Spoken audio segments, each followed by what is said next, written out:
Salut, alors je vais vous montrer comment créer votre rapport dans Data Studio maintenant que vous avez vos données synchronisées. Donc c'est-à-dire dans Data Blaster, vous avez votre compte, vous avez un compte publicitaire qui est lié, que vous avez sauvegardé et synchronisé.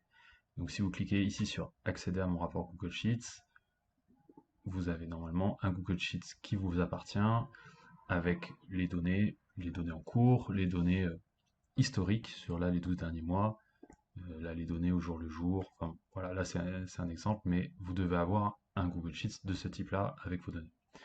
Ensuite, donc, on prend le template que je vous ai fourni, et là, on va juste faire fichier, créer une copie, on peut le faire aussi ici, et non, pardon, ici, créer une copie.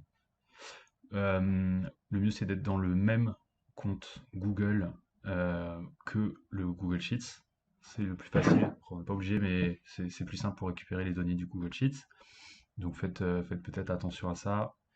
Créer une copie. Et là, en fait, ça va nous demander la source de données. Donc Looker Studio, il doit avoir des sources de données pour créer ses rapports, et c'est ce qui va le maintenir à jour. Et ici, on voit que, donc moi, c'est un Google Sheets déjà existant. Et là, en fait, vous allez choisir comme source de données votre Google Sheets à vous que vous avez créé. Donc ici, on a donc quelque chose qui s'appelle compte 1. Si on regarde, il y a écrit compte 1, account view, et là, compte 1, campaign view. Donc c'est deux sources de données différentes. En fait, ça correspond à deux onglets de notre Google Sheets. Donc vous n'allez pas copier avec mes sources de données, sinon ça ne marchera pas. Euh, mais du coup, il faut créer une nouvelle source de données. Donc vous cliquez ici. Donc là, juste on est sur la partie Account View. Donc ça, c'est les données de votre compte au global. Et là, vous pouvez faire créer une nouvelle source de données. Vous allez dans Google Sheets. Hop. Et là, vous allez voir tous les différents Google Sheets qui vous appartiennent. Vous pouvez aller soit dans ceux vous appartenant, soit partager avec vous. Donc moi là, on voit que j'ai celui que j'ai ouvert ici. Hop, je le sélectionne, et là, vous voyez, ça c'est tous les différents onglets de ce rapport. Vous les avez pas tous parce qu'il y en a qui sont cachés. Enfin, vous les avez, mais ils sont cachés dans votre Google Sheets. Et là, donc c'était le Account View Analysis Global View. On clique dessus, tac, et on fait, là on change rien, et on fait associer. Ok.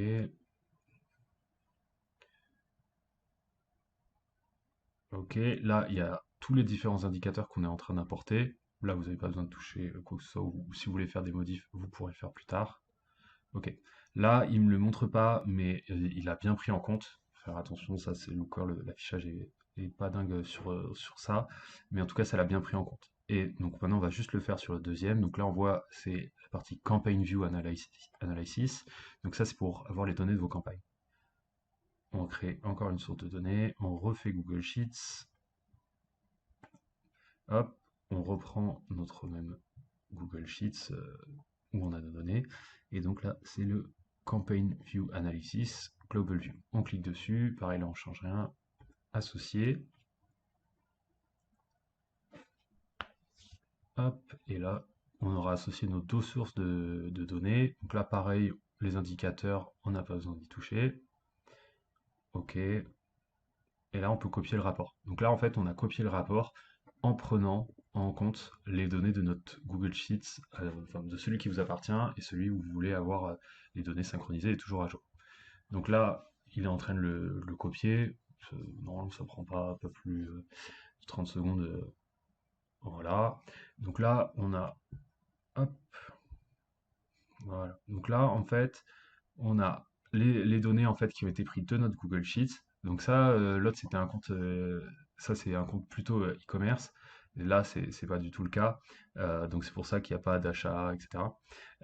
Mais juste, donc on voit bien qu'on a les campagnes qui sont importées. Euh, juste un petit réglage. Ici, c'est sur ce graphique, pour qu'il soit bien présenté, il faut juste ici enlever là la dimension. Tac. Et là, normalement, voilà, on aura la bonne vue. Euh, Avec là, on a les spend et les purchase. Alors juste pour montrer comment on change un KPI, ici sur ce graphique, j'ai les dépenses, ici en violet, et là, les achats. Donc en fait, si je veux mettre, par exemple, qu'est-ce que je peux mettre? Mes impressions. Alors si vous cherchez les impressions, voilà, hop, je peux les trouver comme ça. Et je vais le mettre à la place des purchases. Tac. Et voilà. Et donc du coup là j'ai un peu ajusté mon rapport. Pareil, bah, si je veux pas les coûts par to cart, je vais juste mettre le coût par clic, quelque chose comme ça. Euh, et il n'y en a pas. Il n'y a pas eu de clic. Bon, c'est pas un hyper bon exemple. Euh, non, ça n'y en aura pas non plus. Tac, bon, après on peut mettre ce qu'on veut. Ouais, les CPM par exemple. Voilà. Habilité déjà. Bon, enfin bref, en tout cas, vous pouvez mettre les indicateurs qui correspondent à votre compte publicitaire suivant son objectif. C'est aussi simple que ça, c'est un drag and drop, on clique là-dessus et on met l'indicateur qu'on veut. Et là, ici, il y a les campagnes, c'est pareil, on peut choisir quel indicateur on a dans ce tableau-là. Voilà, donc c'est assez simple à paramétrer. Et si vous voulez rajouter des images, des logos ou autre, vous pouvez aussi le faire pour customiser votre rapport comme vous le souhaitez. Et là, du coup, il est à jour et il y a rien à modifier, il sera toujours à jour. Là, il est sur les données d'octobre parce qu'on est en novembre. Au 1er décembre, il prendra les données du mois de novembre sur ces indicateurs-là et ici sur la courbe aussi. Voilà comment ça fonctionne. N'hésitez pas si vous avez des questions.